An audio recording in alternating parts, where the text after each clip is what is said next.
Guarantee দিয়ে বলতে পারি তোমরা এভাবে চিকেনের রেসিপি এর আগে কখনো দেখোনি বা নিজেরাও করে খাওনি।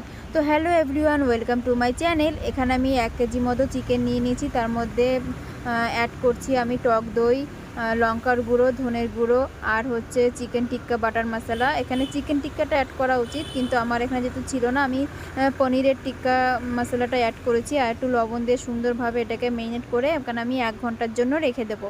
আর এখানে আমি একটা পেস্ট বানিয়ে নেব মশলা, সেটা হচ্ছে আদা, রসুন, পেঁয়াজ আর তোমার ক্যাপসিকাম নিয়েছি। এখানে লাল রঙের ক্যাপসিকামটা আমি নিয়েছি, কারণ যেহেতু গ্রেভিটা একটু লাল করব তার জন্য।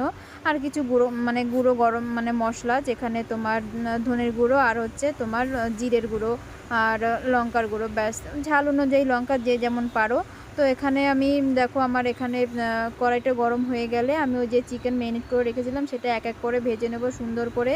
এখানে চিকেনটা ভাজাতেই প্রায় তোমার 80% হয়ে যায়। তো কিছুটা ভাজা রেখেও দিলাম। এটা যেহেতু চিকেন টিক্কা মশলাটা দেওয়া রয়েছে, তো খেতেও খুব ভালো লাগে। এই ভাজা চিকেনটাও খেতে অনেক সুন্দর লাগে, টিক্কার মতোই লাগে খেতে। তো যাই হোক, চিকেনটাকে সুন্দরভাবে কষাতে হবে। আর তার সঙ্গে তেলের মধ্যে একটু গোটা গরম মশলা দিয়ে দিতে হবে। সুন্দরভাবে কষানো হয়ে গেলে এর সঙ্গে আমি একটুখানি দই অ্যাড করে নিচ্ছি, সামান্য পরিমাণে, খুবই বেশি নয়। তো সুন্দরভাবে কষানো হয়ে গেলে আমি আলুগুলো এর মধ্যে একটু কষিয়ে নেব। আলুগুলো আগে থেকে ভাজা নেই, যেহেতু আমি কষাবো তার জন্য ভাজিনি। তো এখানে দেখো, আলুগুলো সুন্দর কষানো হয়ে গেলে এর মধ্যে আমি ভেজে রাখা চিকেনগুলো অ্যাড করে দেবো। তো চিকেনটাও মশলার সঙ্গে সুন্দরভাবে কষিয়ে নিতে হবে।